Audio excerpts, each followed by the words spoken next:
රෑ 10න් පස්සේ මැසේජ් කරන්නේ නැත්තම් ඒ කෙල්ල හොඳයි. ඇයි ඒ?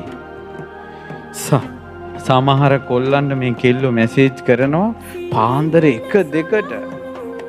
ওই ප්‍රශ්න කතා කරගෙන ආපු අයගේ ෆෝන් මම බලලා තියෙනවා. අවසානෙට අනේ අනේ අනේ කියලා මොකද්ද දන්නේ නැහැ.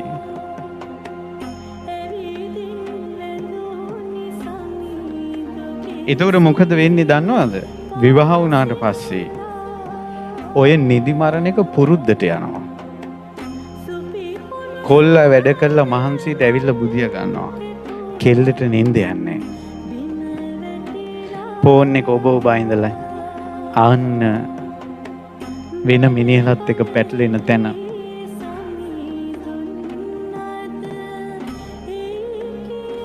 යම් කෙල්ලෙක් කියනවා නම් අනේ මේ අපි ඉගෙන ගන්න වයස ඔයා පාඩම් කරලා නිදා ගන්න. ඔන්න අවසාන මැසේජ් එක. වේලාවට නිදා ගන්නවා වේලාවට අවදි වෙනවා කියන එක. ඔය එක කාරණයකිනුත් කෙල්ලෙක්ගේ හැදියාව හොයන්න පුළුවන්.